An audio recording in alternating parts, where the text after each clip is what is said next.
दोस्तों नमस्कार। स्वागत है आपका हमारे इस यूट्यूब मंच पर। दोस्तों, बिहार में केंद्र सरकार की जाति जनगणना के ऐलान के बाद अब नए सिरे से राजनीतिक पेशबंदी शुरू हो गई है। महागठबंधन ने अपनी बैठक बुलाई है। महागठबंधन यानी इंडिया गठबंधन। कई सारे विधायक भी वहां पहुंचेंगे और स्वाभाविक है कि ये जाति गणना के कैबिनेट के फैसले के बाद की पहली बैठक होगी महागठबंधन की। चूंकि चुनावी राज्य इस साल बिहार ही है, तो बिहार पर सबकी नजर है कि आखिर नरेंद्र मोदी सरकार के ऐलान का फायदा किसे मिलता है, क्रेडिट किसे मिलता है, और वाकई ये जाति जनगणना का ऐलान बिना किसी टाइमलाइन के जो किया गया है, ये मृग मरीचिका है या जनता इसके लिए तैयार है। इससे भी बड़ा मुद्दा यह है कि यदि केंद्र सरकार, जिसे किसी भी तरह की जनगणना कराने का संवैधानिक अधिकार है, राज्य सरकार को यह अधिकार नहीं है। राहुल गांधी बिहार की जातिगत जनगणना को फेक सर्वे बता चुके हैं। तो केंद्र सरकार का यदि आंकड़ा आता है और यदि वो आंकड़ा बिहार सरकार के आंकड़ों से मैच नहीं करता, तो क्या ये बहुत बड़े बवाल का जड़ नहीं बनेगा?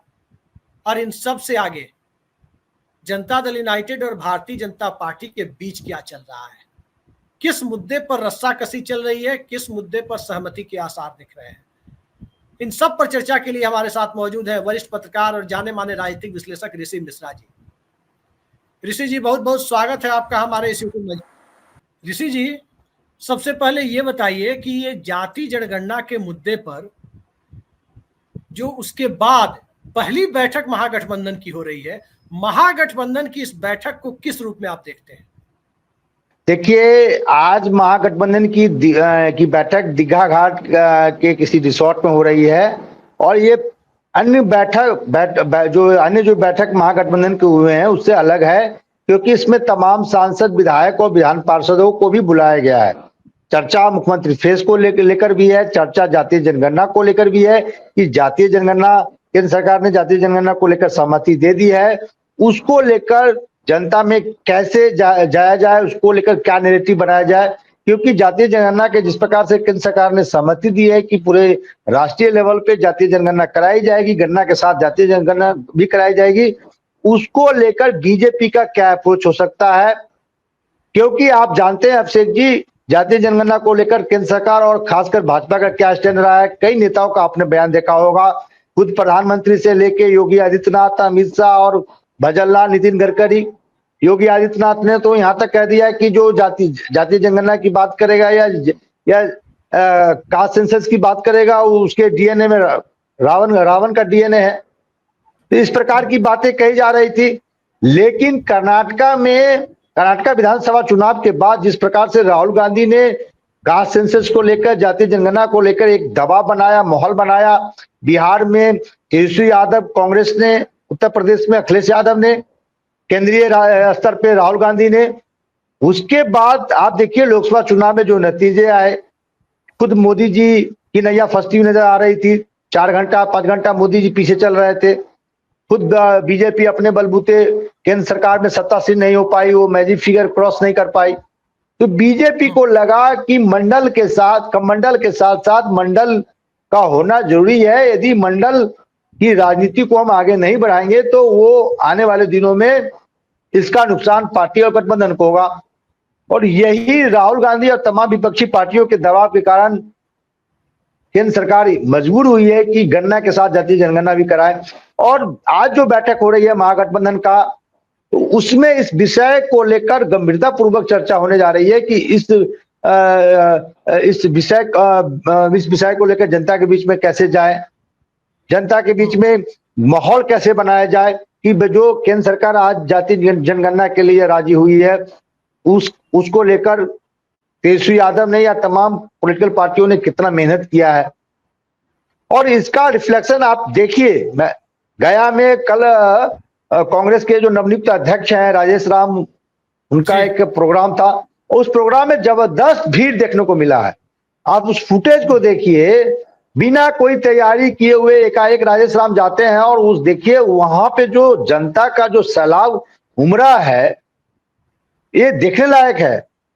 तो कहीं ना कहीं मुझे लगता है कि जो जातीय जनगणना का जो, हालांकि कई ऐसे पत्रकार हैं उनका मानना है कि बीजेपी ने एक मुद्दा चुरा लिया है, लेकिन मुझे लगता है कि इसका फायदा विपक्ष को अधिक और पक्ष को कम होता हुआ दिख रहा है, क्योंकि कई ऐसे बयान पब्लिक डोमेन में हैं जातीय जनगणना को लेकर जो काउंटर करता है एक तरह से बीजेपी के नैरेटिव को। जी, बीजेपी के नैरेटिव को काउंटर करने की बात आप कर रहे हैं। नितिन गडकरी तो कहते ही हैं कि जो करेगा जात की बात उसके मारूंगा कस के लात। अब वो किसको लात मारेंगे गडकरी जी ही जाने। उनका एक बयान काफी वायरल हो रहा है। योगी जी का आपने जिक्र किया ही, और एक तो फिल्म अभिनेत्री है, अच्छी अभिनेत्री है, अच्छी एक्ट्रेस है, उनका आप देख ही रहे हैं टीवी एक डिजिटल मीडिया का एक इंटरव्यू वायरल हो रहा है, जो सीधे सीधे कह रही है बटोगे तो कटोगे का योगी जी का जो नारा है वो जाति जनगणना के विरोध से जोड़कर देख रही है। अब लेकिन यही सवाल है बिहार के परिप्रेक्ष्य में है। अभिषेक जी अब यही सवाल है जो बीजेपी का बड़ा एक ब्रह्मास्त्र माना जा रहा था, और इसका फायदा भी बीजेपी को हुआ है कि बटोगे तो कटोगे। तो अब ये नारा का क्या होगा, बटोगे तो कटोगे? मोदी जी समझा रहे थे ना कि हिंदुस्तान में तो 4 ही वर्ग है, तो फिर ये जातीय जनगणना क्यों करवा रहे हैं? ये तमाम बीजेपी के नेताओं का देख लीजिए बयान। अनुराग ठाकुर का संसद के पटल पे राहुल गांधी ने जब जातीय जनगणना की बात की तो राहुल गांधी के कास्ट तक पूछे गए, राहुल गांधी बताए कि उनका कास्ट क्या है। तो ये बीजेपी, नो डाउट बीजेपी विपक्ष के मुद्दों को एक तरह से चुराना चाहती है, लेकिन जो इतिहास आप ये बताइए पूर्व में अपनी जाति बता के वोट मांगे, वो भी अपनी जाति बता के वोट मांगे। सुबह सुबह पहुंच जाएं पब्लिक मीटिंग में, एकदम सुबह सुबह पब्लिक मीटिंग में पहुंच जाएं और अपनी जात बता करके वोट मांगे। 10 बजे से चुनाव आयोग परमिट करता है ना कि रैली हो सकती है, 7 बजे के बाद प्रचार हो सकता है, 10 बजे से रैली हो सकती है। पहुंच जाए एकदम सुबह सुबह, मोदी जी बताएं अपनी जाति, वोट मांगे। राहुल गांधी भी सुबह सुबह पहुंच जाए, अपनी जाति बताएं और वोट मांगे। क्या दिक्कत है? पूर्व में जो नहीं, तो मैं ये कह रहा हूं कि कई अखबारों में बड़े बड़े पत्रकारों का जो लेख छपा है कि इससे बीजेपी को फायदा होगा। मेरा सवाल ये है कि पब्लिक डोमेन में जो इस विषय को लेकर भाजपा के तमाम बड़े नेताओं से लेकर जो मध्यम और छोटे नेताओं का जो बयान है, और पब्लिक डोमेन में है, आजकल सोशल मीडिया का जमाना है, डिजिटलाइजेशन है, उन बयानों को लेकर क्या कीजिएगा? जैसे आपने बताया नितिन गडकरी का बयान, लात वाला बयान बहुत वायरल हो रहा है, योगी आदित्यनाथ का डीएनए वाला बयान वायरल हो रहा है, भजन लाल जी का बयान वायरल हो रहा है, अनुराग ठाकुर का बयान वायरल हो रहा है। तो उन बयानों को क्या कीजिएगा? तो इन्हीं चीजों को लेकर तमाम विपक्षी पार्टी को पब्लिक डोमेन में जाना है, खासकर उस वर्ग में जाना है जिसको समुचित हिस्सेदारी नहीं मिल रही थी। और आगे आप आइएगा तो एक बड़ा मैं डेवलपमेंट बताऊंगा जो बीजेपी का हिडन एजेंडा है। चलिए बता ही दीजिए, अगला सवाल क्या है? आप बता ही दीजिए पहले। देखिए जातीय जनगणना के पीछे बीजेपी का हिडन एजेंडा ये है कि तमाम राज्यों में जो ओबीसी के बड़े नेता हैं, बड़े नेता हैं, उनकी राजनीति खत्म करने का एक तरह से एजेंडा है। आप पूछिएगा कैसे? जातीय जनगणना में उपजातियों की भी गणना केंद्र सरकार कराने जा रही है, ये चर्चा है। और तमाम बीजेपी के नेताओं का बयान भी है। संजय जायसवाल जो बिहार भाजपा के बड़े नेता हैं, पूर्व प्रदेश अध्यक्ष हैं, अभी मुख्य सचेतक भी हैं लोकसभा में, उनका आपने बयान देखा होगा।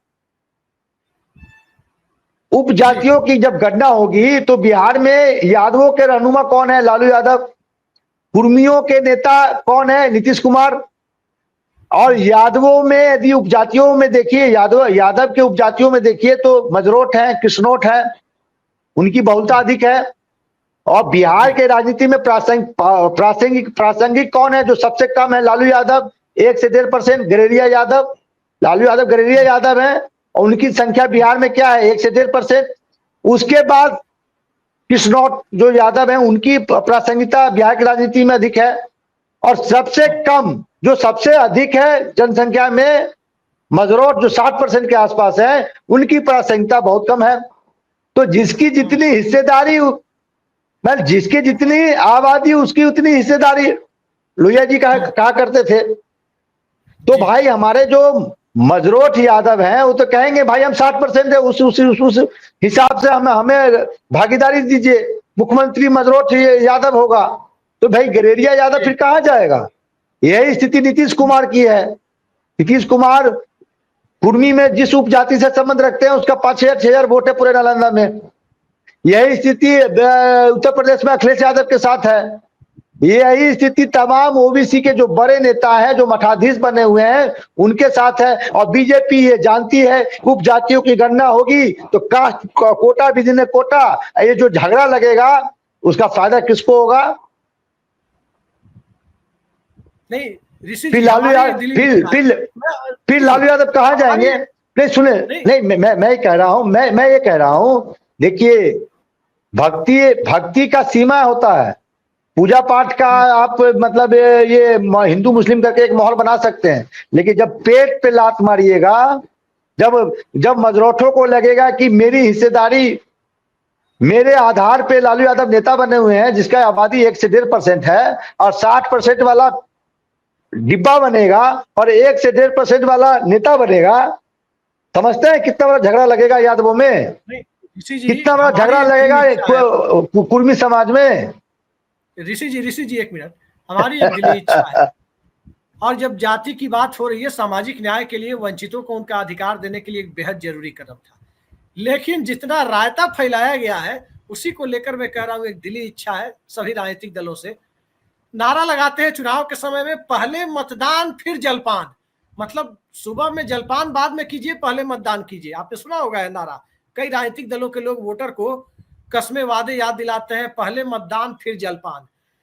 तो हमारी इन लोगों से गुजारिश है कि जलपान के पहले आप लोग रैली कीजिए, सभी नेता, चाहे वो नरेंद्र मोदी हो, चाहे वो राहुल गांधी हो, चाहे वो नीतीश कुमार हो, चाहे वो लालू यादव तेजस्वी यादव हो, और मंच पर भाषण देने के लिए जब खड़े हो तो यही कहें कि मित्रों मेरी जाति ये है, बिना जलपान किए सुबह सुबह वोटर को जमा करें कि पहले जलपान, पहले मतदान, या पहले रैली फिर जलपान, उसी तरह से। और हमारी जाति ये है, और चुनाव के बाद इस जाति का हम बहुत कल्याण करेंगे। भाई हर राजनेता अपनी जाति का ही कल्याण कर दे तब भी समाज आगे बढ़ जाएगा, क्या बुरा है इसमें? ये सबसे बड़ा झूठ है। जो जिस जाति का रहनुमा बनने का दावा करते हैं वो सबसे ज्यादा शोषण उसी कौम, उसी समाज का करते हैं। और मैं एक बात कह के खत्म करूंगा, जिस संजय जायसवाल ने बयान दिया है वो अपने पैर पे खुद कुल्हाड़ी मार रहे हैं। यदि वैश्यों की बात करें तो सबसे अधिक भाई तेली समाज के लोग हैं, और उनकी राजनीतिक भागीदारी देखिए न के बराबर है। और जो चाहे संजय जायसवाल हो, दिलीप जायसवाल हो, हमारे मुजफ्फरपुर के शहर के विधायक विजेंद्र चौधरी हो, ऋतु जायसवाल हो, रमा देवी हो, ये लोग कलवार हैं, और कलवारों की आबादी कितनी है? तो राजनीति में प्रासंगिकता,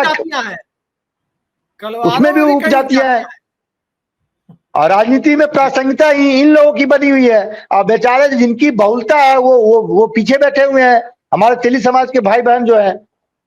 तो ये झगड़ा जो रहता फैलेगा, कई बड़े मठाधीशों की राजनीति खत्म हो जाएगी जी। और तब बीजेपी नारा देगी, तब बीजेपी नारा देगी बटोगे तो कटोगे। नहीं, ये बड़ा विरोधाभासी है। देखिए, मैं व्यक्तिगत तौर पर जाति जनगणना का घोर समर्थक हूं, और इसलिए क्योंकि आपने देखा होगा कि जब जन्म के आधार पर किसी व्यक्ति के साथ भेदभाव होता है कि वो अमुक जाति का है, हमारे समाज में इसको कहने में कोई दो राय नहीं है कि भेदभाव का आधार कहीं ना कहीं जाति रही है। जाति के आधार पर लोग किसी का पानी पीना पसंद करते हैं, किसी के हाथ का पानी पीना पसंद नहीं करते। इसमें जाति एक बड़ा फैक्टर है। वो कभी कर्म के जमाने पर रहा होगा पुराने जमाने में, लेकिन जब से हम लोग देख रहे हैं, या 200-250-500 सालों का जो इतिहास है, उस इतिहास में जन्म के आधार पर ही भेदभाव होता रहा है। इसलिए जाति जनगणना बेहद जरूरी है, ताकि पता चले किसमें कितना पिछड़ापन है। पिछली बार नीतीश कुमार ने कास्ट सर्वे कराया तो दिखा कि यहां तक कि भूमिहार समाज में भी 27% लोग गरीबी रेखा से नीचे पाए गए। ये जानना जरूरी था। दलित समाज में भी, मुसहर समाज में भी लोग बहुत सबसे ज्यादा पिछड़े हुए लोग थे।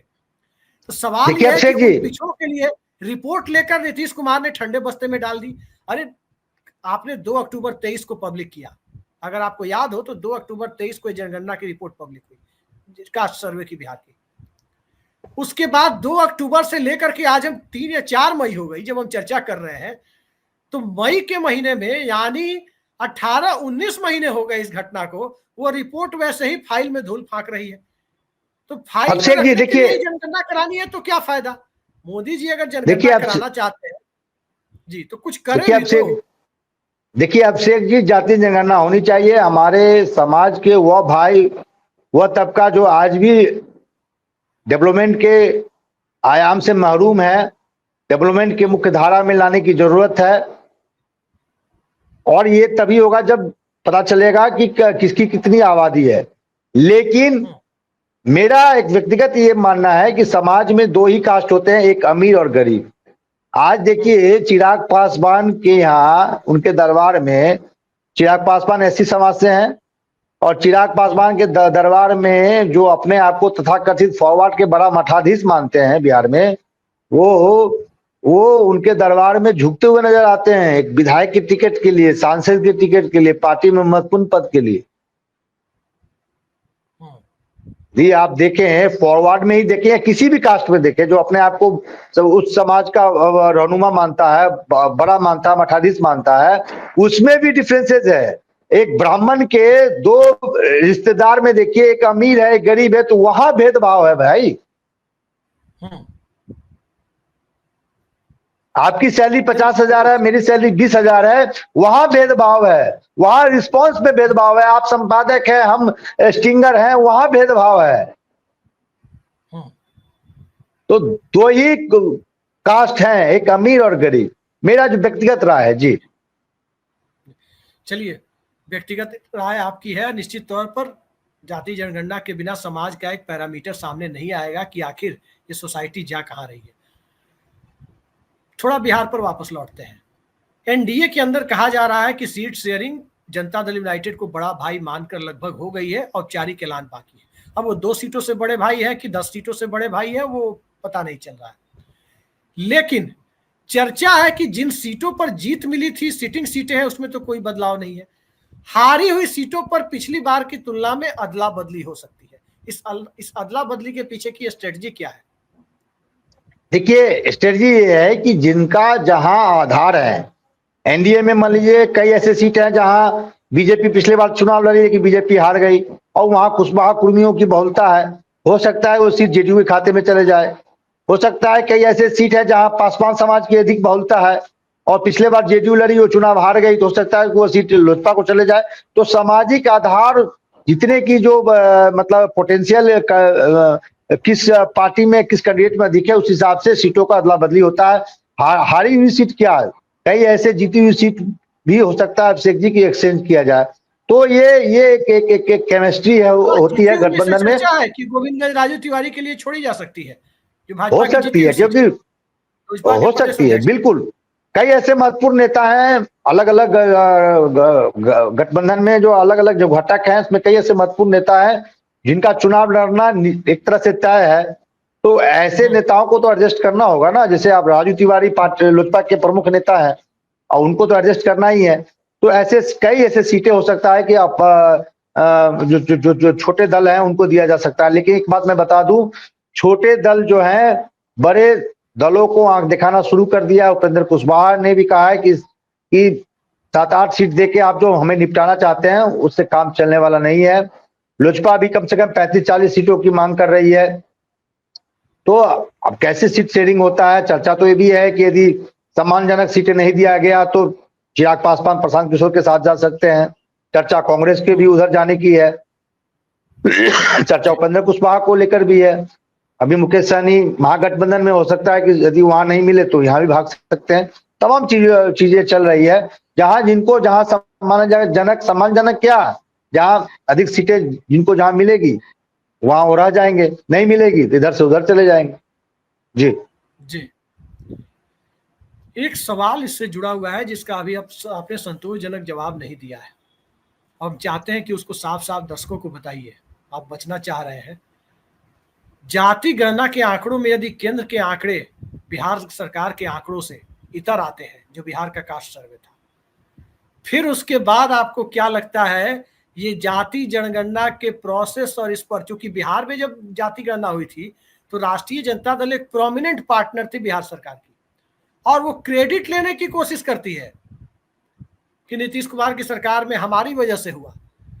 तो अगर दिल्ली के आंकड़े यदि बिहार सरकार के आंकड़ों से मैच नहीं करते हैं तब क्या होगा? भारतीय जनता पार्टी ने भी बिहार सरकार के उस जाति जनगणना के फैसले का भारी मन सही सही से स्वागत किया था, उसके आंकड़ों पर सवाल नहीं उठाए थे। तो सबसे ज्यादा साफ छुछुंदर वाली हालत तो बीजेपी की हो जाएगी कि किसके आंकड़े को सही कहे। क्या लगता है? अब मैंने शुरू में ही कहा, जिसकी जितनी आबादी है, मान लीजिए यादवों की 14% है, आप उसको 9% दिखा दीजिएगा, और बिहार के सर्वे में मान लीजिए जो आया है उससे कम और दिखाइएगा, तो झगड़ा तो लगना लाजमी है ना। उस कौम के जो रहनुमा है तो वह मचाएंगे ही। इसी तरह कोड़ी कुर्मी को लेकर है, उसी तरह मुकेश सहनी जिस समाज से आते हैं मलाहों को लेकर है, उसी तरह रविदास समाज को लेकर है, उसी तरह पासवानों को लेकर है। तो तमाम जो मतलब आबादी का जो घनत्व है और जिस प्रकार से सर्वे में आया है उससे अधिक दिखाएंगे तो वो समाज खुश हो जाएगा। लेकिन जो मान लीजिए यादव 14-15% है, उसको आप 8% दिखा दीजिएगा, क्योंकि झगड़ा तो लगेगा ही ना, फिर हंगामा होगा। तो अब देखिए कैसे सरकार कराती है। और जो आदमी केंद्र में होता है, आप समझते हैं, खेला वेला तो समझते ही हैं किस प्रकार से होता है। लेकिन मुझे लगता है कि लेकिन इसमें सबसे बड़ा जो हिडन एजेंडा बीजेपी का है, जातीय जनगणना के साथ साथ उपजातियों का भी गणना कराएंगे, और जिससे मैंने शुरू में ही कहा कई ऐसे मठाधीश हैं जिनकी राजनीति एक तरह से खत्म हो जाएगी। और कोटा विधि कोटा का जब मामला आएगा ना, तो झगड़ा लगेगा तो संभालना बड़ा मुश्किल हो जाएगा। रायता जो फैलेगा समेटना मुश्किल हो जाएगा तमाम पॉलिटिकल पार्टियों की। जी चर्चा इस छोटा सा सवाल संक्षेप में जवाब चाहेंगे।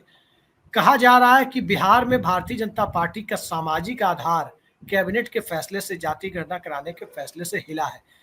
अब जो लोग बीजेपी को पूरे दिल से वोट देते थे, वो अब जिसको जहां मर्जी, जहां भी उन्हें स्कोप दिखाई नहीं देगा वहां तो भाजपा को दे देंगे, जहां भी उन्हें दिखाई देगा स्कोप वहां वो पलट भी सकते हैं।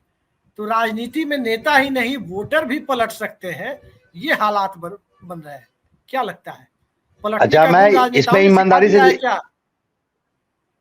इसमें ईमानदारी से जवाब दे दूं। अब कौन सी पॉलिटिकल पार्टी है जो जातीय जनगणना का विरोध करेगी? कौन सी ऐसी पार्टी है ये नहीं चाहती है कि ऑन रिकॉर्ड तो जरूर कहती है जातीय जनगणना होना चाहिए। अब बहुत से ऐसे पार्टी के नेता ऑफ द रिकॉर्ड कहते हैं, जो फॉरवर्ड हैं, वो कहते हैं कि भैया हमारी राजनीति खत्म हो जाएगी। जोर जोर से चिल्लाते हैं टीवी पे जातीय जनगणना होने चाहिए, सामाजिक न्याय की बात करते हैं, लेकिन ऑफ द रिकॉर्ड जब पत्रकारों से बात करते हैं, तिवारी, मिश्रा, झा, ये सब क्या सिन्हा, ये कहते हैं भैया हम लोग तो खत्म हो गए, रेता गया गला। और ये जो है लेकिन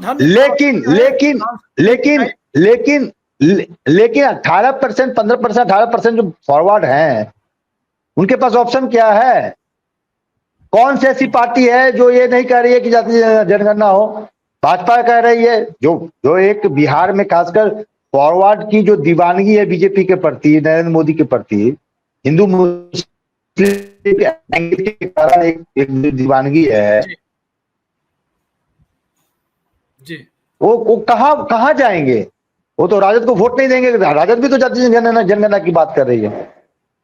हाँ, एक तबका हो सकता है कि कांग्रेस की तरफ मुड़ जाए जी।